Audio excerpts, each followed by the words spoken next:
Peut-être qu'on peut commencer par se présenter. Est-ce que vous pouvez nous dire qui vous êtes? Michel, peut-être pour démarrer, qui es-tu? Bonjour, donc Michel Gilbert, je suis la directrice de communication de Facebook et je m'occupe de la France, Espagne et Italie. Vous entendez bien cette magnifique accent française. Hein? Ça fait plus de 28 ans que je suis en France et je suis française. Et je suis, en plus d'être la directrice de com, maman de 4 enfants digital native et fan et je fais le course à pied. 30 km que par semaine, désolé. Et c'est pour ça que je suis ravie d'être ici aujourd'hui pour parler de cette initiative. Moi, c'est Nicolas Lemonnier, ostéopathe et fondateur de Renéco Team. Et donc, je cours depuis 2 ans. Et donc, j'ai fondé Renéco Team il y a 1 an et demi maintenant. Et donc, je laisse la parole à Antoine qui va se présenter. Bonjour, moi c'est Antoine. Alors sur le run éco, c'est plutôt lui le run, moi c'est plutôt le éco. Je cours beaucoup moins que tout le monde, mais je cours quand même de temps en temps. Peut-être tu cours plus que moi quand même. Peut-être. Oui, je ne vais pas sortir mes stats, c'est pas brillant. je le filme. Alors on parle de course, peut-être que les gens se demandent pourquoi. Pour expliquer ce qu'est Renéco Team et pourquoi on parle de course, je propose qu'on regarde une rapide vidéo, ça dure 2 minutes. Je pense que ça explique bien la communauté, le concept, et puis ça nous permettra d'introduire la discussion après. Le rôle d'être père, je le vois comme vraiment une sensation de bonheur. J'aimerais lui transmettre plein de choses, les valeurs de la vie que mes parents ils m'ont données. Je m'appelle Nicolas Lemonnier et j'habite à Nantes en France. J'ai recommencé à courir il y a 1 an et demi quand j'ai appris avec ma femme qu'on allait avoir un bébé. Et j'ai découvert le groupe Facebook Year of Running. Sur Facebook, un jour, j'avais posté les déchets que j'avais ramassés. Et là, pour qui, pourquoi, beaucoup de personnes ont commenté. Et là, il y avait des likes, il y avait les petits icônes « j'adore »,« waouh ». Les gens, ils sont intrigués en fait par ça. Et là, je me suis dit, pourquoi pas créer le groupe Facebook Renéco Team. Venez, rapprochez-vous tous. Venez tous. Merci tous d'être venus pour cette sortie Renéco. Là, en fait, on va faire une sortie de 5-10 km pour ramasser des déchets avec ce froid terrible. Mais bon, allez, merci de tous d'être venus. On y va. C'est un geste simple, c'est une activité simple, mais mon plus grand rêve, c'est que tous les runners du monde fassent ça, un run, un was. Non seulement ils font du sport pour eux, et en même temps ils ramassent un déchet, c'est pour les autres. Mon rêve le plus cher pour le groupe Renéco Team, moi, ma femme et mon petit garçon Charles, c'est que toutes les personnes prennent conscience de l'impact des déchets sur la planète.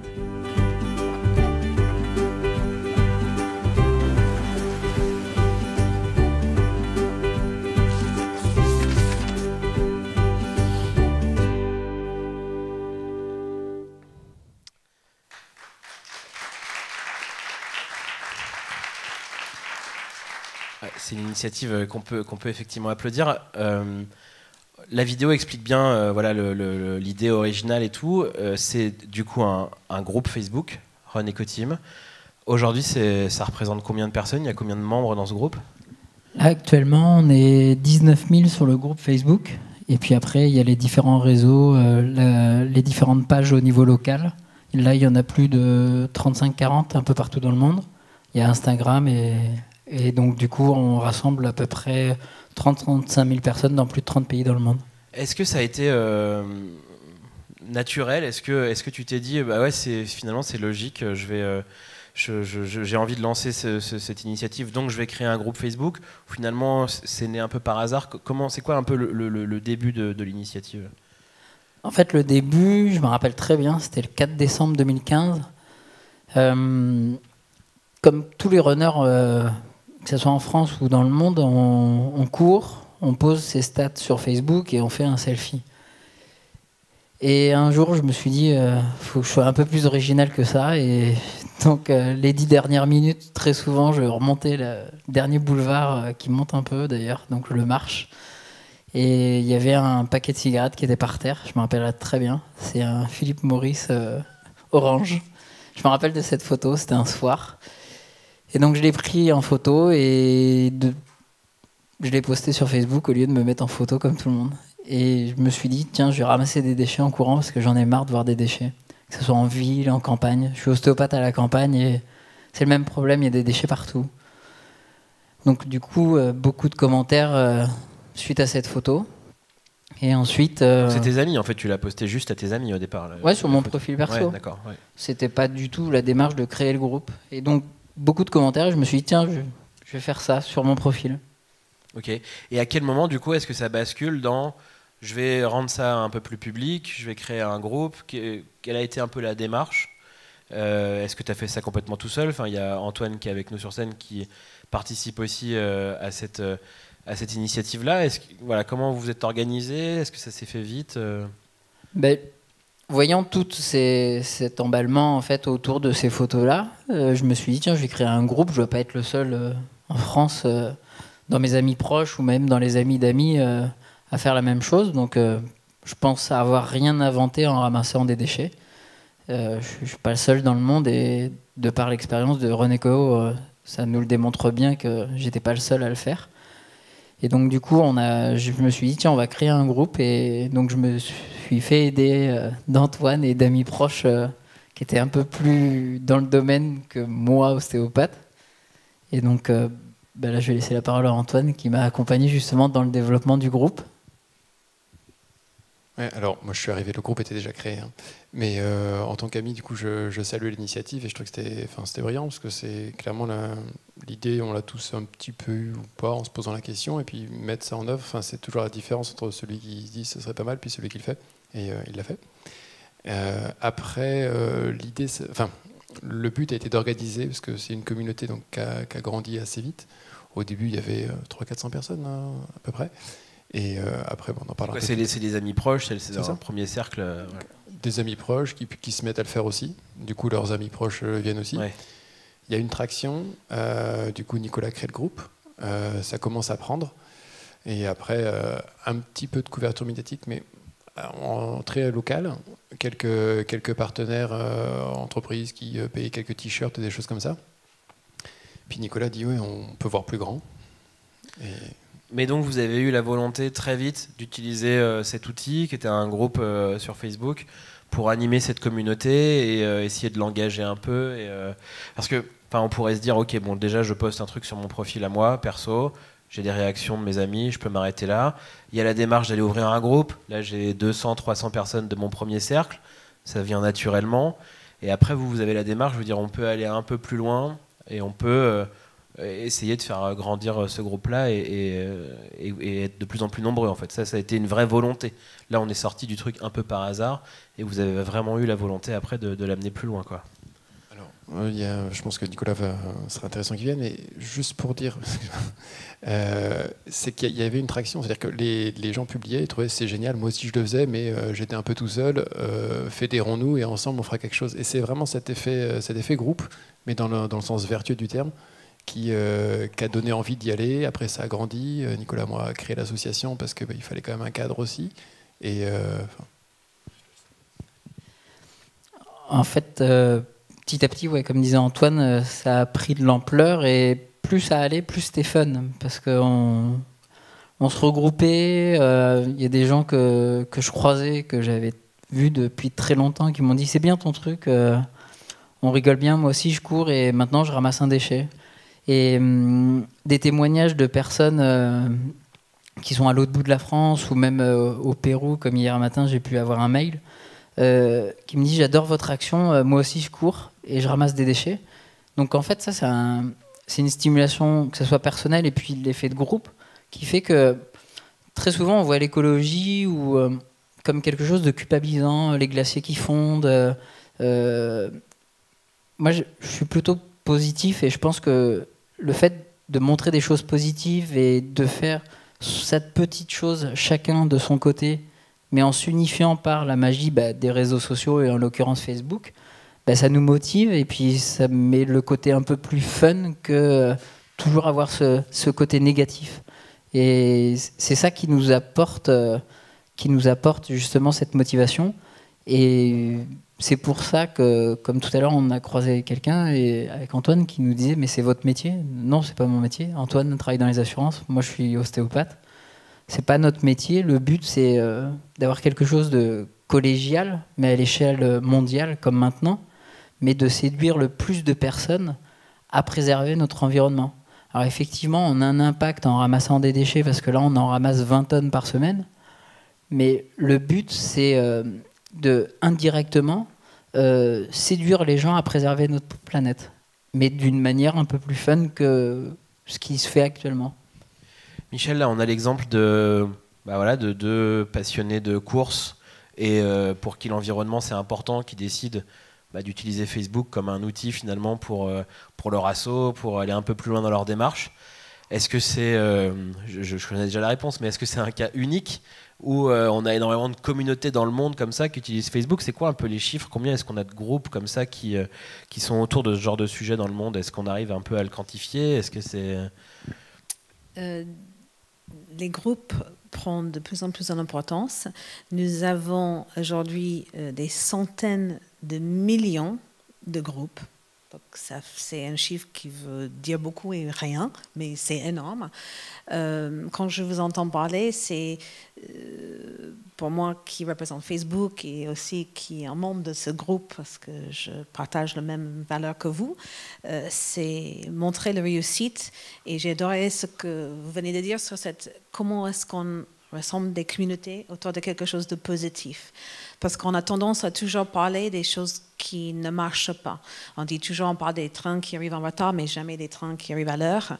Et nous, chez Facebook, on est convaincus que ce genre d'initiative, et on voit des centaines de millions d'initiatives partout, que ce soit le sport, la santé, l'entraide, juste une petite goutte, un petit déchet, ça commence à vraiment changer la mentalité des choses. Donc, pour répondre à la question, il y a beaucoup de groupes. On voit une croissance de ces groupes et même une envie et un besoin de se regrouper comme le mode pour faire quelque chose de bien. Parce que comme Nicolas dit, on pense toujours que c'est compliqué, on ne peut rien faire. Mais si chacun de vous ici aujourd'hui, avec une passion, une envie, peut créer un groupe demain et commencer à mettre en place une initiative. Là, ce qui est intéressant, et je voudrais savoir si c'est finalement régulièrement le cas ou pas, c'est que pour le moment, tout ça se fait naturellement, la communauté grandit de façon un peu organique. Alors vous l'animez, il y a de l'investissement de votre part en temps, mais est-ce que c'est quelque chose qu'on revoit dans les autres groupes aussi, ce côté croissance? Parce que le thème de la conférence, c'est comment est-ce qu'on peut être soutenu par Facebook? Alors déjà, finalement, ce qu'on voit, c'est que le soutien, il vient du produit en lui-même, de la plateforme en elle-même, et qu'elle permet assez naturellement, facilement, si on s'investit dessus, de construire une communauté de façon organique. Ça, c'est quelque chose qu'on revoit dans les autres communautés aussi, Michel? Oui, parce que toute la nature du groupe, c'est organique. On vient dans un groupe parce qu'on a une passion, on a quelque chose à partager, ou on a besoin parfois, ou on a envie de partager quelque chose. Donc, en fait, quand on parle de comment est-ce que Facebook soutient, notre soutien est le fait qu'on a créé une plateforme qui est gratuite et qui permet à chacun de se connecter, en fait. Si on revient à la mission de la plateforme depuis sa création, il y a 13 ans, même bientôt 14 ans, c'était pour donner des outils à chacun pour se connecter.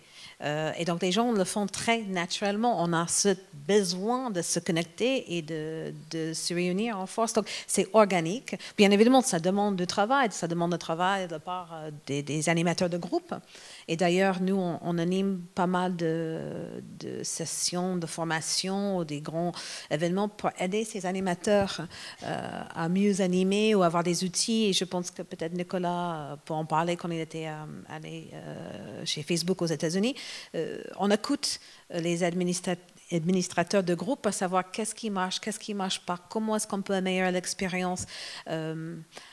Voilà, mais l'essence même du groupe, c'est sa communauté qui est passionnée, qui partage cette passion et ça devient viral. Ça, c'est pour la très grande majorité des groupes, des communautés qui sont sur Facebook. Là, dans le cas de René Cotim, le soutien de Facebook, il a été un petit peu plus loin, parce que la vidéo qu'on a vue, c'est une vidéo qui a été tournée par Facebook. Et il s'avère, alors vous l'aviez peut-être vu à l'époque, que c'est une vidéo qui a été partagée par Mark Zuckerberg lui-même en décembre 2016.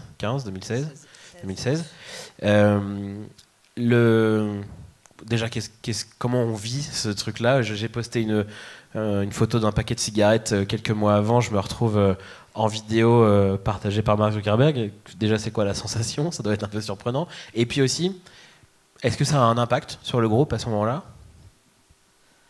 Un impact, ouais. Dans la vie personnelle surtout. Oui, effectivement, Facebook est venu le 1er 2 décembre avec une boîte de production pour filmer mon histoire qui m'a amené à créer le groupe, donc celle qu'on voit en vidéo. Et donc le 24 décembre au soir, je savais que Mark Zuckerberg allait mettre la vidéo en ligne, mais je ne savais pas que ça allait être le 24 décembre. Donc quand je vois, je sais plus, j'ai plus le chiffre en tête, mais ça doit être un nombre de notifications énorme le soir de Noël sur mon téléphone. Je me dis, il y a beaucoup de personnes qui m'ont souhaité un joyeux Noël quand même ce soir.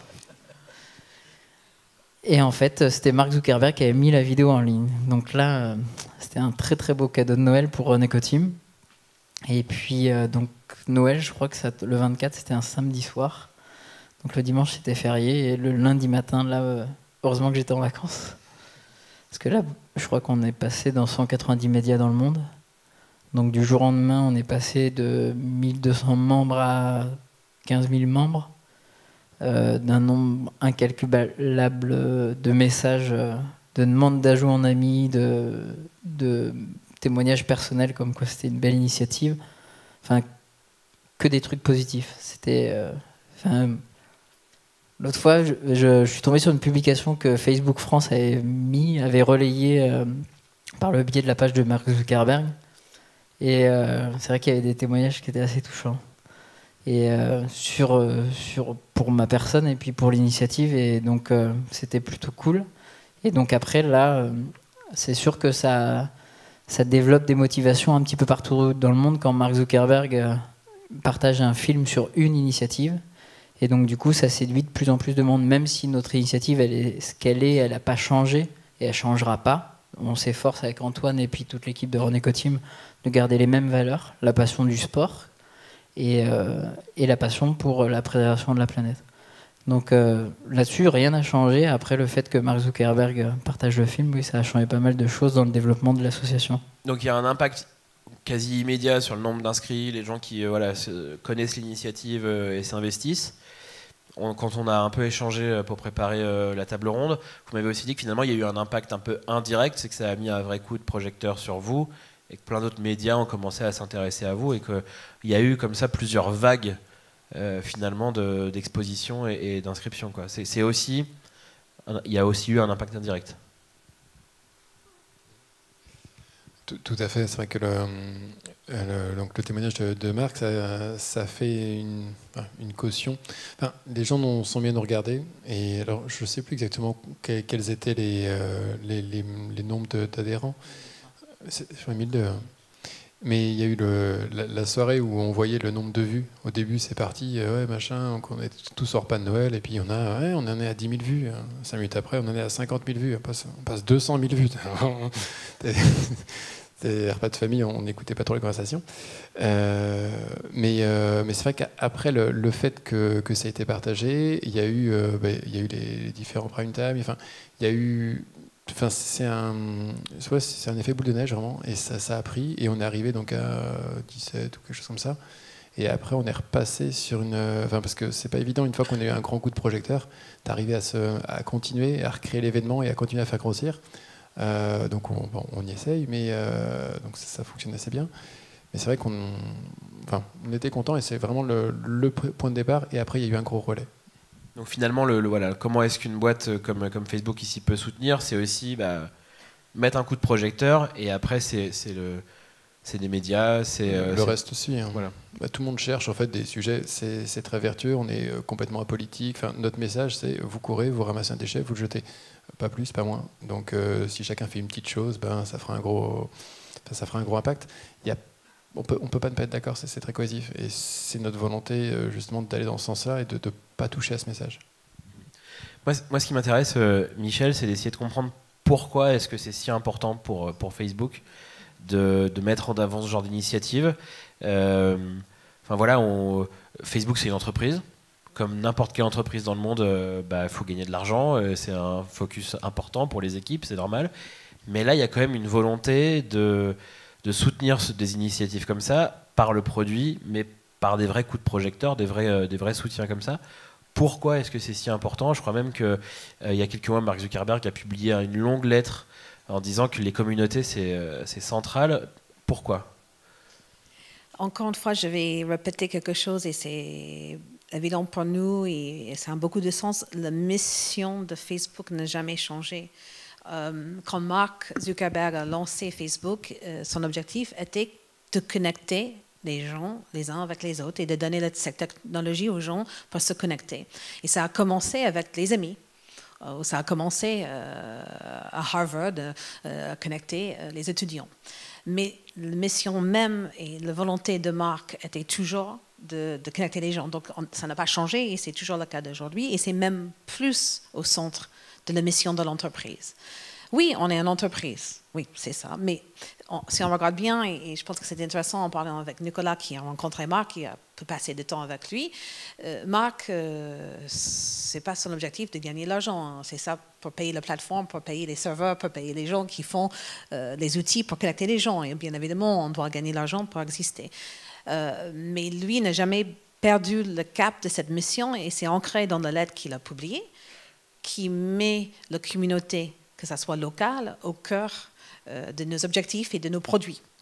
Donc on le voit avec les groupes. Le groupe, c'est un exemple, mais aussi ce qu'on fait avec les TPE, PME, c'est aussi leur donner une plateforme pour s'exprimer, pour créer du business, parce qu'aujourd'hui, on est dans un monde où il faut créer du business.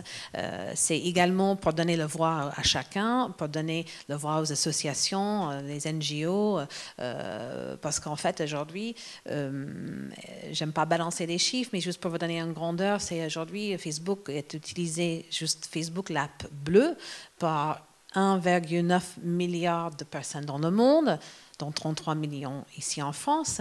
Donc ça touche beaucoup de monde. Mais il y a une chose qui est essentielle à chaque personne qui se connecte sur cette plateforme, sur notre plateforme, c'est l'envie d'être en contact avec quelqu'un d'autre ou avec une entreprise.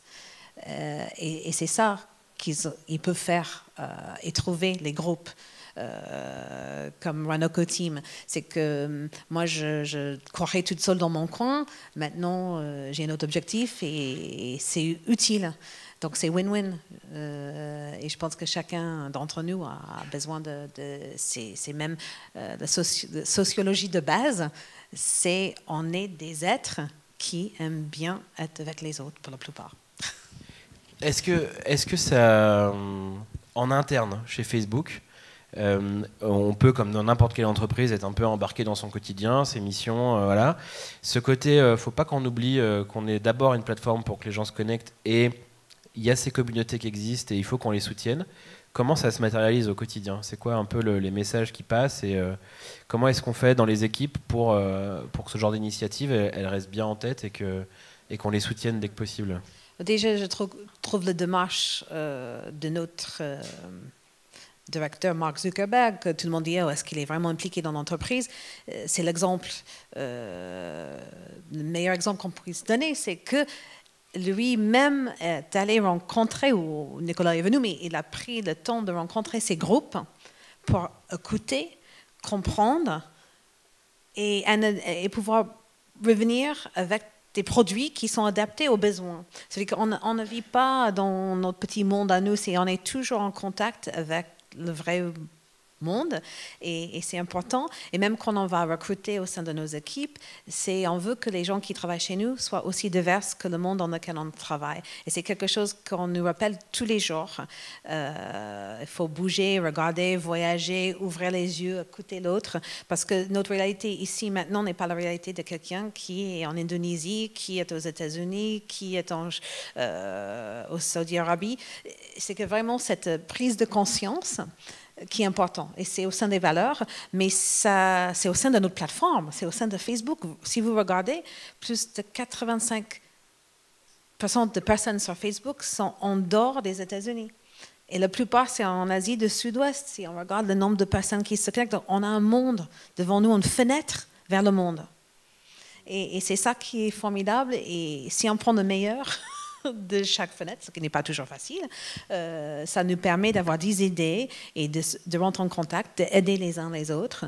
Parce que les groupes, on parle là d'un groupe de running et c'est chouette, mais il y a des groupes qui se sont formés sur des choses un peu moins faciles, autour de la dépression, autour de suicide, mais les gens ont besoin de se rassembler. Et donc, il faut qu'on soit conscient que c'est un besoin et d'être attentif et d'écouter et d'aller à la rencontre et d'écouter ce dont on a besoin. Donc, il y a une forme de responsabilité en fait, de la part de Facebook par rapport à ces communautés. Et ça, c'est quelque chose qui se ressent chez vous en interne et voilà, qui a une sorte de moteur en fait, au quotidien, quoi. Ah ben c'est clair qu'aujourd'hui, avec le nombre de personnes que nous avons sur la plateforme, le retour qu'on voit et qu'on écoute au permanent, oui, on a envie de se comporter en tant qu'entreprise responsable. On se rend compte aussi de l'impact. Quand Nicolas parle de l'impact que ça a eu un post de Mark Zuckerberg, et je suis désolée, Mark ne poste pas sur toutes les initiatives du monde, mais c'est vrai que ça a un direct impact, mais on n'a pas forcément besoin aussi de marques. Et c'est ça aussi la magie de cette plateforme, c'est que chacun peut ressembler non vraiment des millions de personnes, et je pense à un autre groupe à Mumbai, en Inde, qui est formé autour des mères de famille, parce qu'il n'y a pas beaucoup d'infrastructures en Inde quand on est en maternité, et donc une jeune femme a créé un groupe, et rapidement en Inde, ce petit groupe qui s'est formé, maintenant on est plus de 100 000 personnes dans son groupe pour les mamans. C'est des petits exemples comme ça, mais qui montrent concrètement la puissance. Et encore une fois, je répète, mais le besoin de se retrouver avec des gens qui partagent la même problématique, la même passion. Et ça peut être un groupe pour le business, ça peut être un groupe pour les femmes entrepreneuses, un groupe pour les sportifs, un groupe politique. Voilà. Nicolas, Antoine, Michel disait que voilà, quand vous étiez en contact avec Facebook, bah, c'était pas juste pour ce coup de projecteur une fois, mais que après vous pouvez continuer à échanger avec les équipes qui sont aussi voilà, en recherche de feedback de la part d'administrateurs de groupes et de belles communautés comme la vôtre. On a vu que le soutien, parce que c'est la thématique de cette table ronde, ça a été la plateforme en elle-même d'abord, ce coup de projecteur. Depuis, vous avez continué à échanger avec les équipes. Il y a voilà, un soutien peut-être un peu moins visible, mais qui continue à exister pour faire vivre le groupe aujourd'hui. Oui, effectivement, en dehors de la rencontre avec Marc, qui était très enrichissante d'ailleurs. Comme vous pouvez le dire Michel, l'obsession de Facebook, c'est de justement favoriser et faciliter le développement des communautés en donnant des outils performants.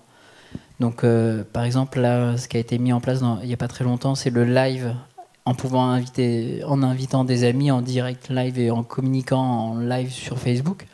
Donc ça, c'est des choses qui permettent en fait que ce soit à l'échelle d'une entreprise développer le business, à l'échelle d'une association, qu'elle soit sportive, qu'elle soit humanitaire ou même autre.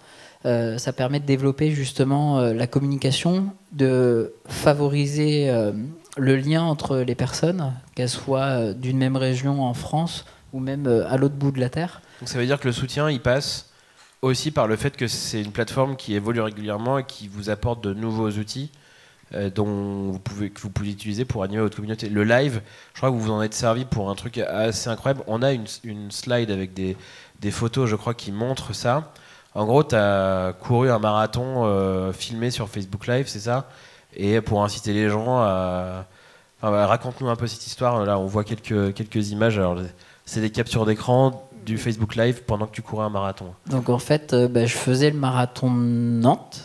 Et donc on a pris les décisions avec Antoine et puis avec 2-3 copains avec qui on s'occupe de Renéco, de filmer le marathon, ma course de A à Z, et que je ramasse un déchet par kilomètre. Donc en 4 heures, on a fait 25 000 vues, et c'était un peu partagé par pas mal de monde. Donc c'était plutôt cool, et puis il y avait une interaction avec les gens, et qui était sur... ce qui était assez marrant, il y avait des spectateurs qui nous disaient « Ah, il est là, il est là !» Enfin, c'était improbable. Mais non, mis à part en fait, les outils, Facebook, le retour, en fait, quand je parle avec des personnes qui travaillent à Facebook, je me rappelle d'une phrase que Alex aux États-Unis m'a dit si jamais un jour si jamais tu as une idée qui te trotte dans la tête sur comment améliorer une fonction sur Facebook ou autre, si elle est bonne, elle est en une semaine, elle est en ligne. Et honnêtement, c'est ça. Ce qui est fou chez Facebook, c'est immense. Mais en même temps, ça fonctionne comme une entreprise, je dirais pas une artisanale, mais pas loin. Enfin, l'échange entre les employés et l'échange qu'on peut avoir maintenant entre Facebook et Renéco, c'est quelque chose de très simple et qui, quand on travaille avec des partenaires qui sont des grosses entreprises pour organiser des sorties Renéco, c'est beaucoup plus simple de travailler avec Facebook que de travailler avec des grosses structures qui demandent des démarches, des mails. Alors que là, un message sur Messenger ton idée elle est cool, je vois ça avec les devs. Enfin, on se dit qui est-ce que j'ai en face, et en fait j'ai vraiment des interlocuteurs de Facebook. J'imagine que les gens qui nous regardent en streaming ou qui sont dans la salle, qui sont venus écouter cette table ronde, ont peut-être envie aussi eux de développer leur communauté, d'en lancer une ou de l'animer, et on leur souhaite le même succès que celui que vous avez connu.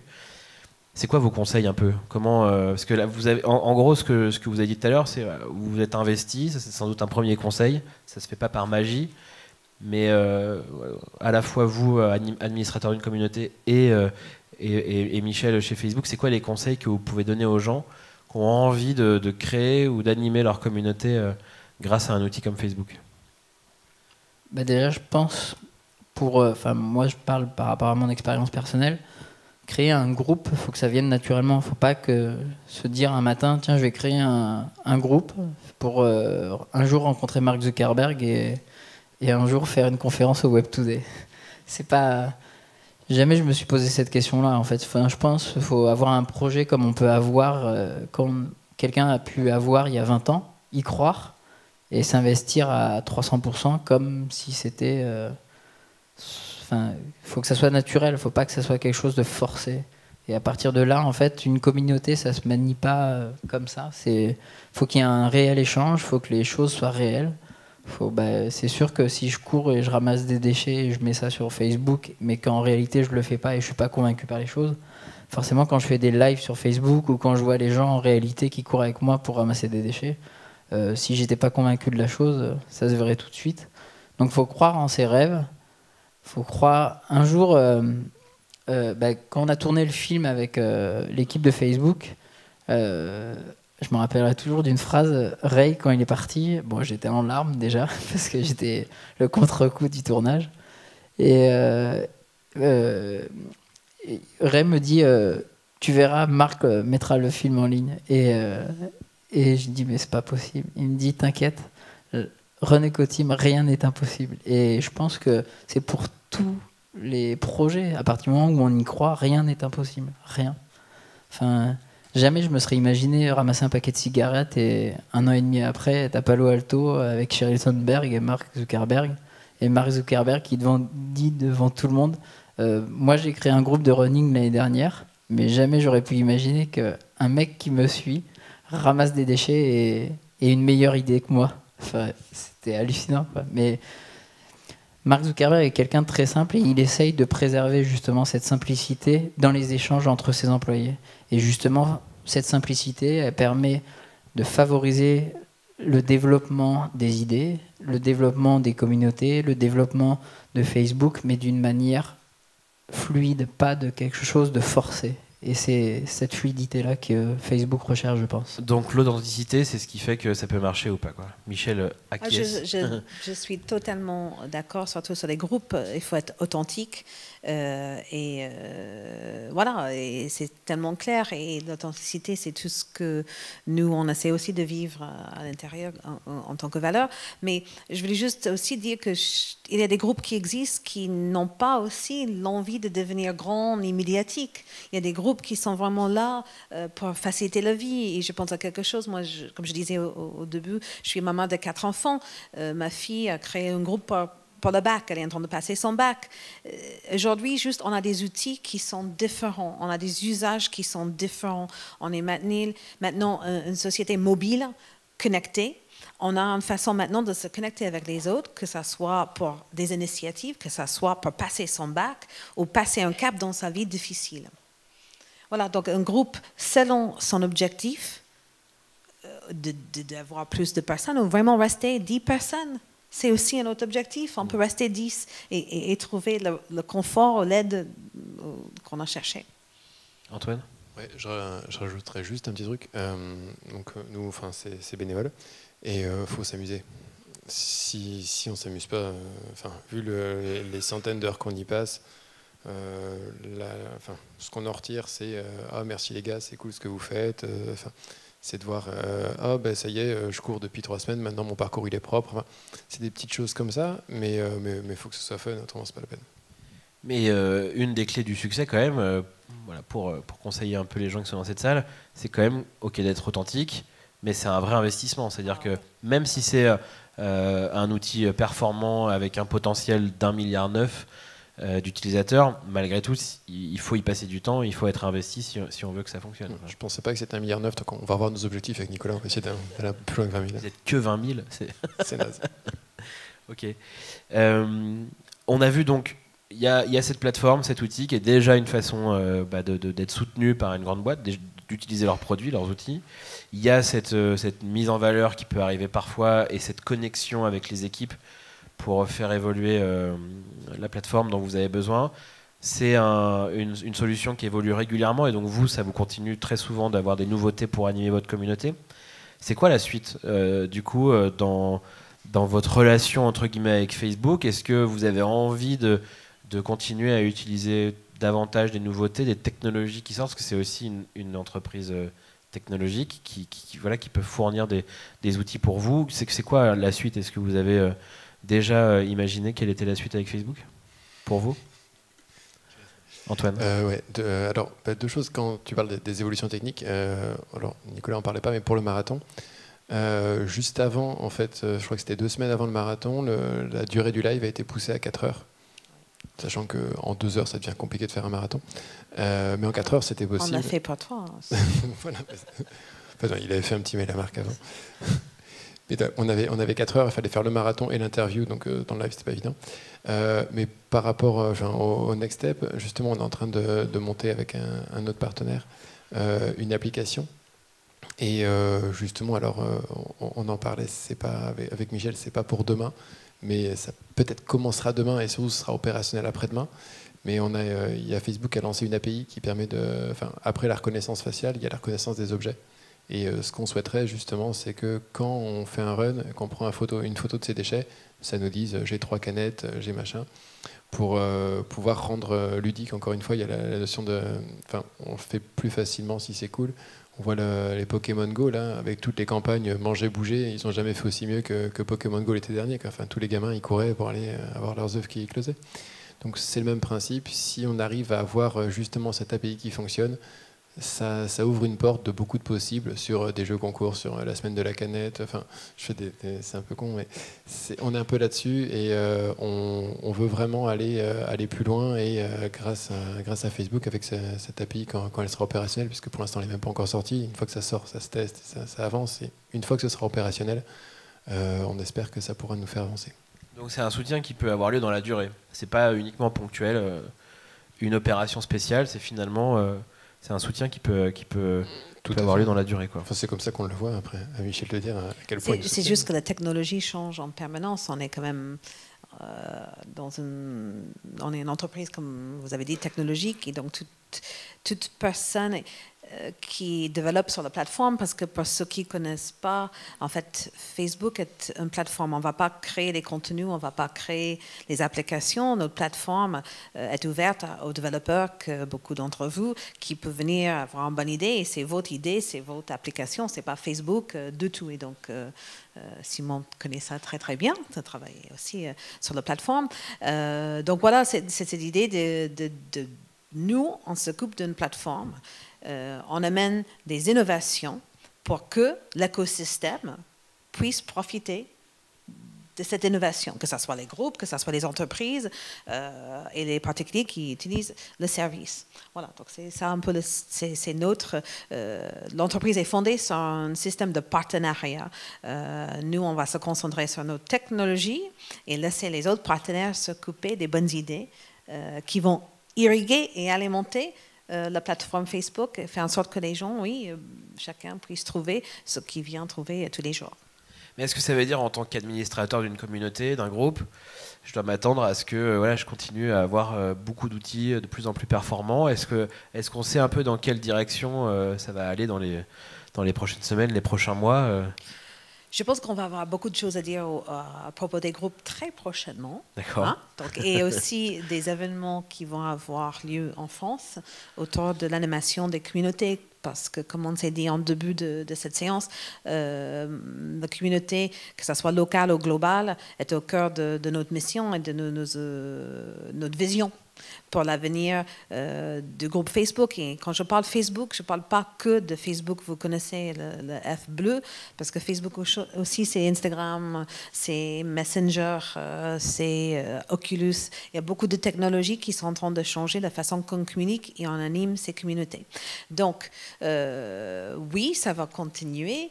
On va continuer à supporter la création de ces communautés à travers l'innovation, mais aussi à travers des échanges.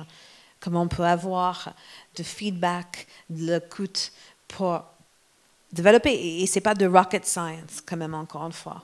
On est au cœur d'un besoin, et je reviens à ça, de chacun de vouloir communiquer avec l'autre. Donc les communautés, ça va continuer à grandir, ça va continuer à être un sujet important chez Facebook. Ça, c'est un peu le futur chez Facebook des communautés. C'est quoi le futur pour Reneco-Team?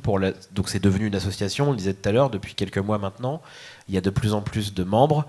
Il y a une application mobile qui est dans les tuyaux, c'est ce que tu disais à l'instant. Tout à fait.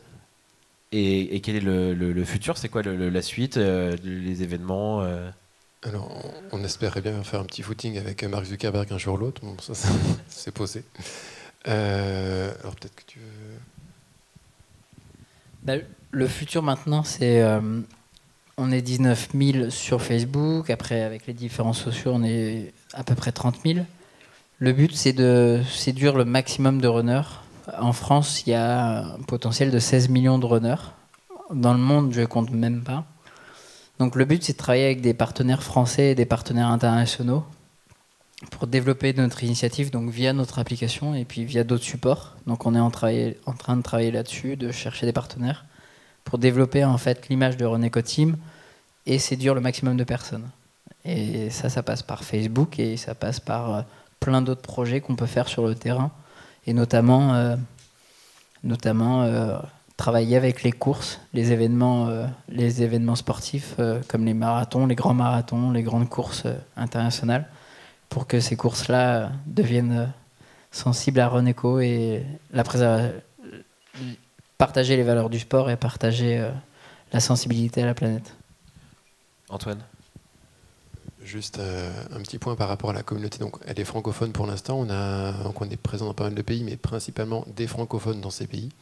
Grâce à nos différents partenaires, alors on a Tiru, c'est la branche qui valorise les déchets, qui vont recycler des choses, mais qui ont des branches en Angleterre, au Canada notamment.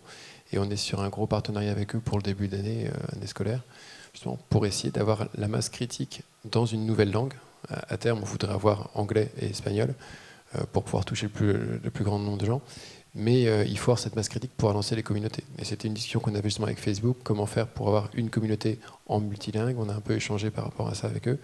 Et du coup, c'est pour ça qu'on cherche des partenariats. Actuellement, on a Decathlon et donc Tiru qui sont implantés géographiquement dans différents pays parce qu'on veut vraiment ce lien propre. Et Decathlon, par exemple, chaque magasin va organiser des run éco, et ce qui permet que, entre guillemets, les vendeurs des rayons running vont être nos ambassadeurs locaux pour aller au plus près des gens. Enfin, une communauté, c'est fait de tout à chacun, et il faut qu'on soit le plus proche de ces gens. Si on veut impacter différents pays, il faut être là-bas. On a notamment, c'est en Tunisie, on a un ambassadeur, mais parce que donc on est pour diriger un petit peu le paquebot. Alors on a discuté avec des gens qui ont des communautés plus grosses que la nôtre, mais 20 000 c'est déjà compliqué à piloter. Et on a fait des sous-groupes locaux. Dès qu'on organise en fait des événements, on devient ambassadeur, et donc on a une mini communauté qui est reliée à la communauté mère entre guillemets. Et donc on a différents ambassadeurs qui s'en sortent, enfin qui sont plus ou moins impliqués. Et encore une fois, on a une notion de bienveillance. On n'est pas là pour critiquer. Enfin, c'est pas la sécurité routière où on montre des images atroces. Non, si on court, c'est bien. J'en parlais tout à l'heure. Si le principe, c'est que quelqu'un jette un papier par terre, il y a un runner qui passe, il le ramasse, il le jette. Pas plus, pas moins. Celui qui a jeté le papier va peut-être se poser la question. Ouais, c'est pas très cool. Si quelqu'un doit le ramasser, peut-être que la prochaine fois, je le jetterai pas.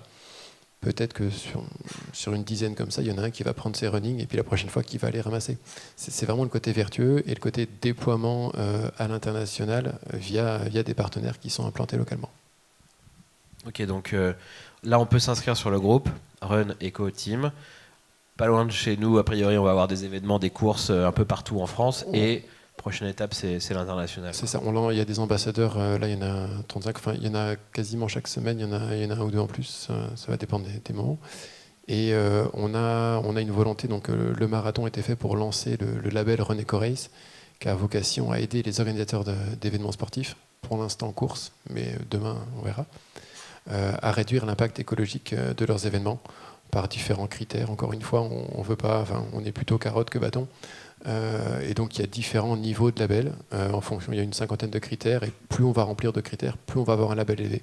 Aujourd'hui, on a déjà le triathlon d'Encialabo qui est partenaire. Et alors, en 2017, on est vraiment en phase test de ce label. On espère être opérationnel pleinement pour 2018. Donc d'une photo postée sur un profil Facebook perso, le soutien de la plateforme, de l'entreprise, de ses collaborateurs, on en arrive à créer un label pour les courses, à avoir des courses un peu partout en France et dans le monde, et à ramasser actuellement 20 tonnes de déchets par semaine. Et une grosse implication de la communauté. Et une grosse implication de la communauté que vous animez avec passion tous les jours, quoi. Merci beaucoup déjà pour l'initiative, bravo, merci d'avoir répondu à ces questions. Et puis on va aller s'inscrire, on va commencer à courir, hein. Merci à tous et merci à vous de votre attention.